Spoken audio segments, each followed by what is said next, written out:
right, y'all. Welcome back and happy Monday. It's time to start breaking down Tennessee versus Oklahoma. Huge game for both teams because whoever loses is probably out of the college football playoffs.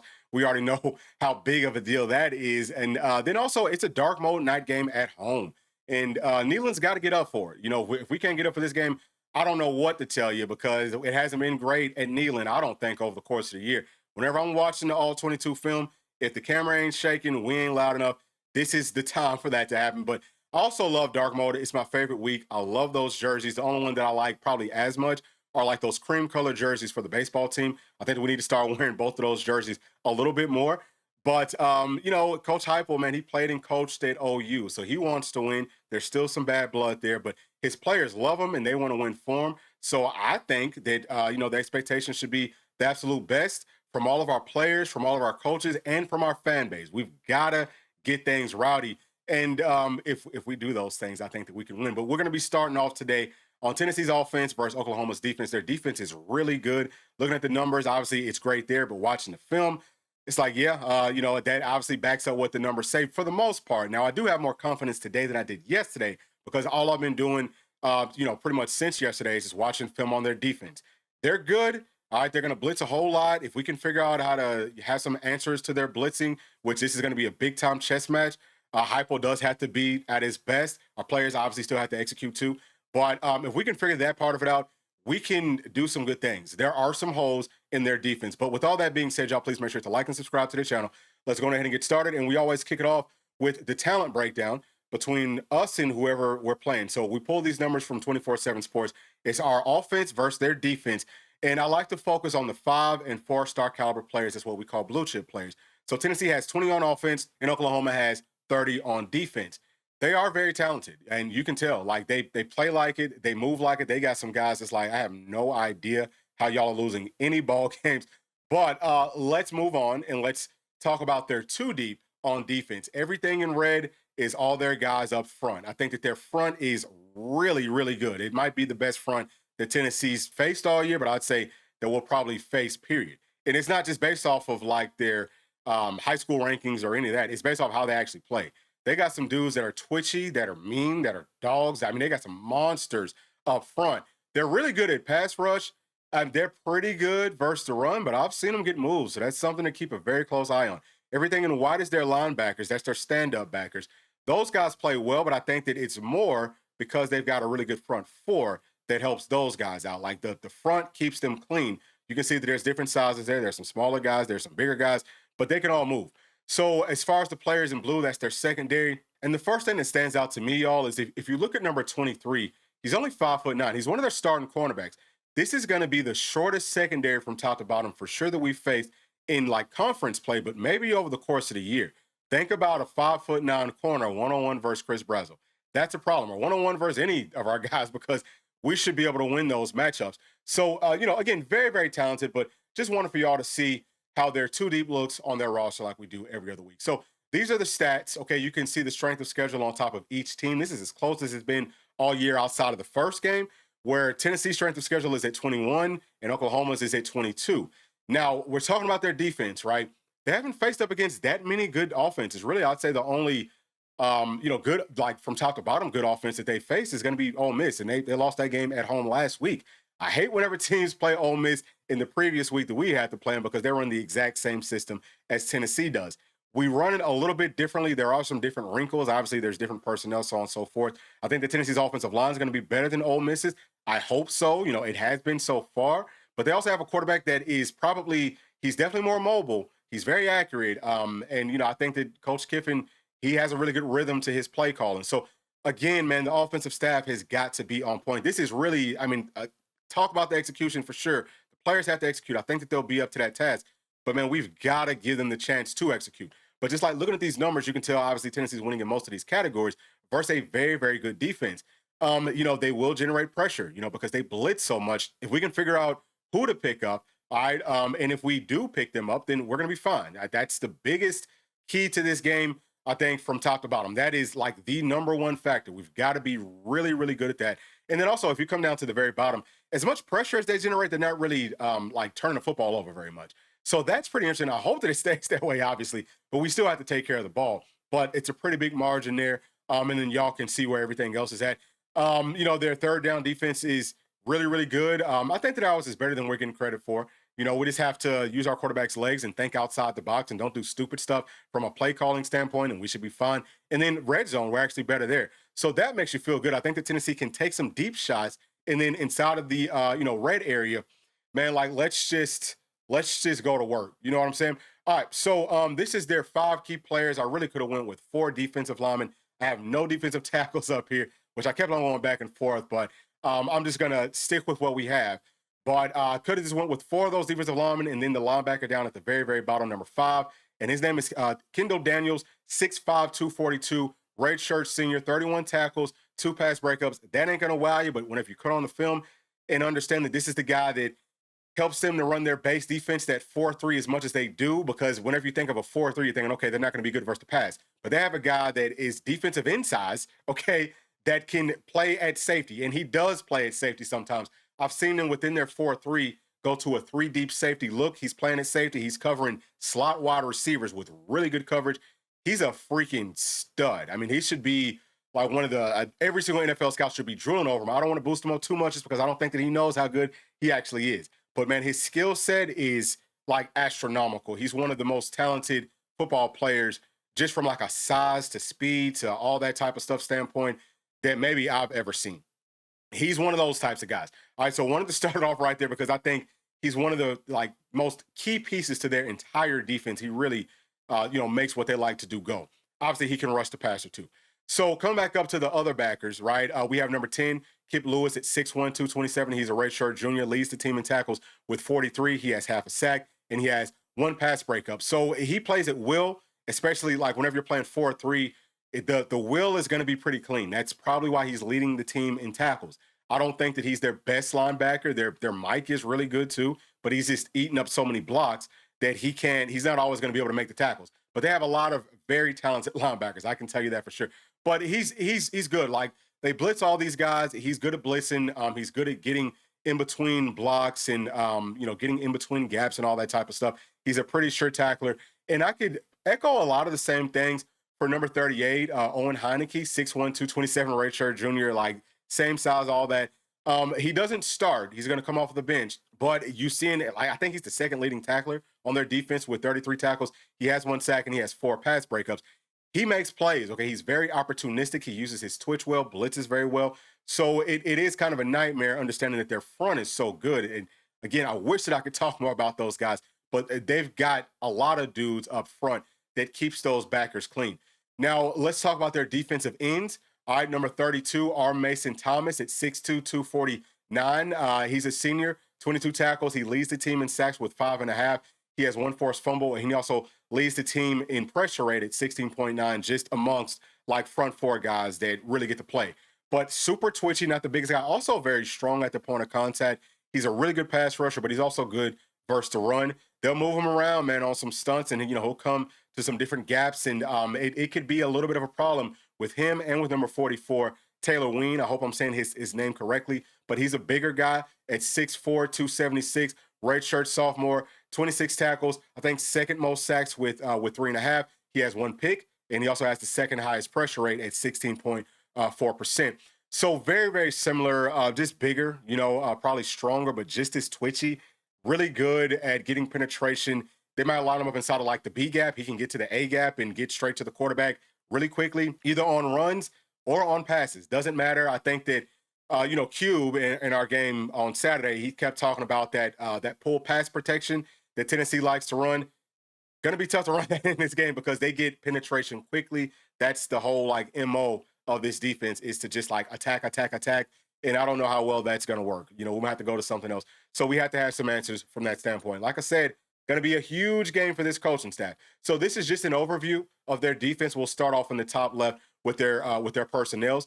So they like to run their base. Okay, that's a 4-3 defense. That's 4 down linemen with 3 linebackers and 4 secondary players. They're running that at 54.4% of the time. They run 4-3 more than any other team in this conference. They run their base defense, the second most in this conference outside of LSU. Now, as I touched on, you typically look at a 4-3 and you say, okay, well, we can throw it on this. We can spread them out. But it's not really the case because number 5, he can cover like a safety. He can cover better than most safeties, honestly speaking, with just great size, and they will, bring the pressure from a lot of different places. We'll talk about that in just a second. But outside of that, man, they're running a lot of nickel. So 4-2-5, that's a four down lineman. That's an even front within their nickel. That's about 45%. And then with their 3-3-5, obviously that's an odd front. They're running that at about 2%. So they can do either or. I mean, they can run a lot of different fronts. They can be very versatile. They haven't been so far this season.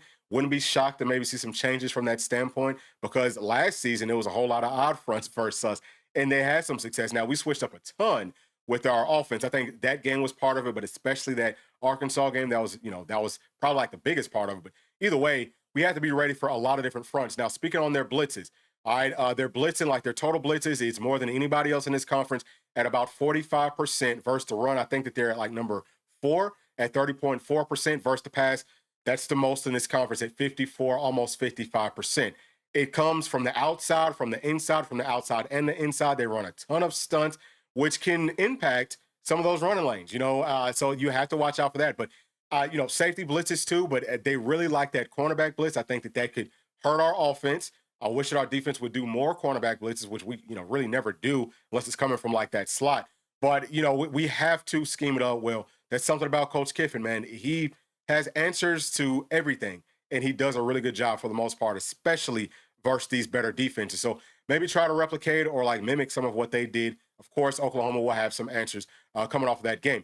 Now, let's move on to the coverage breakdown. All right, and you can see that they run a lot of cover 3, about 25%. That's a deeper coverage. That's a zone coverage where you have 3 players playing deep. But then unknown. Our first time seeing it was last week, and we said, well, I could tell what most of those coverages were. This week, I can't tell what most of these coverages are. It's really unknown. Most of it is some sort of man zone hybrids, but it's funky. Football is kind of like based on rules. If you think of like the Matrix, right? It's a world based on rules. Well, if you don't play by those rules, it's tough to figure it out. So hopefully the staff has some things figured out, has some things schemed up. Because if you talk about all the different blitzes that they can bring with the coverage on the back end, that we have no idea what the hell this is, that can create some problems. So Joey Aguilar, he's going to have to be on point as well. But then cover 2, they're running at about 18.3%. Quarters coverage, that's at about 14%. So it's mostly zone stuff, just from what we're seeing here. But again, with most of the unknown, that's more like man stuff. So gonna be tough to get things figured out. I think they don't pay me to get it figured out. So I tried, really couldn't figure out, hey, what's the rhyme and reason why we want to do things. I don't know, but the staff's got to be on point with that. So as far as the weaknesses, mobile quarterbacks, that's a weakness for everybody. And I probably shouldn't have put mobile, probably should have put like dual threat, because it's not just about being mobile. It's about having the threat to pass. Like you have to have some sort of a passing game to counter what their defense does.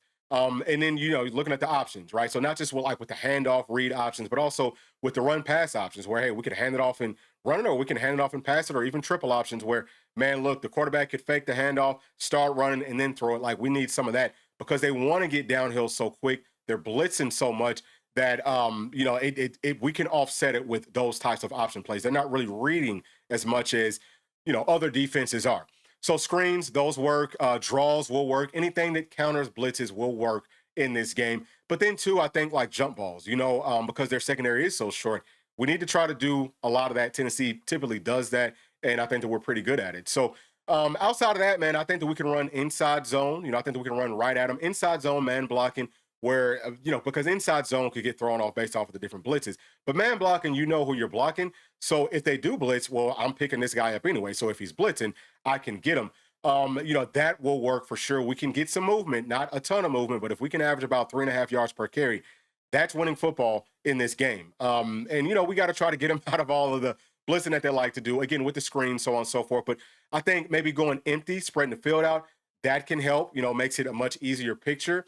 And then two, man, dumping the football off to our running backs coming out of the backfield, because whenever their linebackers aren't in coverage, they're blitzing. And when they are in coverage, they're way down the field. If we run a bunch of vertical routes, dump it off to a back, which they haven't caught the football very well, but they're going to have to get that figured out. We're going to have to trust them to, because that can get them out of so many blitzes. It can make us, or it can help us to be able to offset some of the blitzes with the running backs going out. Now the linebackers are covering them instead of just blitzing all the time. So those are my thoughts from that standpoint. Now let's go ahead and jump into this last little part of it, y'all. I want to talk about how their defenses look, on a game-to-game basis from a stat standpoint. All right, so we're seeing the offenses that they've played. Not really any good offenses. Really, the only, like I said, the only real, true top to bottom offense is going to be Ole Miss. And we can start off right there. So they were only hitting on passes at 52.2%, but 315 yards passing with one passing touchdown. I think that Tennessee can mimic some of that. I hope that we are a lot more accurate. But running the football wise, they ran it 41 times for 116 yards, only 2.8 yards per carry with 2 rushing touchdowns. Now, Ole Miss, their quarterback is more mobile, but this is a game that Joey Aguilar is going to have to show early on that he will use his legs. Okay, just show that you will. I don't care if you only get 2 or 3 yards. Just show that you will. That is enough to make them have to honor it, because we're going to need that within the other parts of our running game. So versus Michigan, man, that was a freaking team that last year had absolutely no passing game, right? This is their second game of the year with a true freshman quarterback, and this is what they did. 37.5%, 142 yards, but they ran the football well, right? So 32 times, 146 yards, 4.6 yards per carry. Illinois State also averaged 4.5 yards per carry. All right. And then we can talk about Auburn, who they have a really good running game because they have a quarterback who's mobile. They do a lot of misdirection stuff, but their passing game kind of sucks. So we're seeing here that they threw for 220 yards, almost 64%, with 1 passing touchdown. Now, their rushing numbers don't look good, only 1.9 yards per carry. Big part of the reason for it is because Oklahoma broke a single game sack record, okay, in OU history versus Auburn in that game. I think like 10 sacks or something crazy. So you're taking away a lot of yards per carry from that standpoint. And then you know, looking at Texas, they don't have the best offense either. Their offense has been pretty, trash over the course of the year. But they were able to hit on 78, almost 78% of their passes, only 166 yards. They ran a ton of screens. All right, of course, we all know about Arch Manning. He's a guy that's mobile. He can move, and he's got a good arm. He doesn't always show it, but he can make all the throws. He's just capable. That's the whole point. Just show that you're capable of doing both, and you can offset what they want to do. And then running the football, I think that they ran it very well. 3.9 yards per carry. They really moved that front for OU. And then we can just take a look at South Carolina, who their offensive line totally sucks. They got some good skill players, pretty good quarterback. He's very talented. I don't think that he's the best quarterback. He might be overrated, but look at this. Almost 64%, 170 yards, which the yards don't wow you, but with 1 touchdown, and then rushing wise, 1.6 yards per carry. Again, that it just shows how much they were getting sacked. Now all of it's not just based off of the sacks. Some of it is that their defense can do a pretty good job at stopping the run. Like, they will stop the run. They'll get some tackles for loss sometimes. But if you stick to it, you can move them. Like, if you catch them in some funky blitzes or some funky stunts where guys are getting outside of their gaps, you hit them up real quick, get that 3 to 4 yards, I think that we're going to be in a pretty good spot. So overall, from top to bottom, the biggest challenge for Tennessee's offense in this game is going to be knowing who to pick up on those blitzes and being physically capable of picking them up. And also with the stunts, because they run some crazy stuff. It's going to be, hopefully it doesn't throw our guys off too much, but it's not just with the offensive line, it's with the tight ends, and it's with our backs. Our backs have got to be able to pick up those blitzing linebackers. You got to stick your face in there, so how does that impact them running and so on and so forth? And then, I would say trying to go empty, as we touched on, that can help us out. I saw Ole Miss and Texas, they did some good, really everybody, they did some good things versus their defense going empty. You got to try to find those mismatches. But if we can just pick up those blitzes, if we can time it up right, if we know, hey, if like whenever we go to this look, they're blitzing like this, their stunts look like that, we'll run it right there. Some quarterback draws, some quarterback powers, some option games, misdirection stuff, screens, just make them get away from what they want to do, which is blitz all the daggum time. Once we can slow that down, or if we have counters to it, we'll find success. And then once they stop doing it, we'll find even more success, because I think that we can win down the field, right? It's not going to be perfect all the time. Might not put up crazy numbers, but I think that we'll do enough that we can win this football game. So those are my thoughts. Please share y'all's down in the comment section. And as always, y'all, please make sure to like and subscribe to the channel. And we will be back tomorrow. Thank y'all. Peace. Thanks for watching, and please make sure to like and subscribe to the channel, because that keeps us growing inside of the YouTube algorithm. And if you did like this video, here's another one that you might also enjoy. Thank you. We'll see you on the next one. Peace.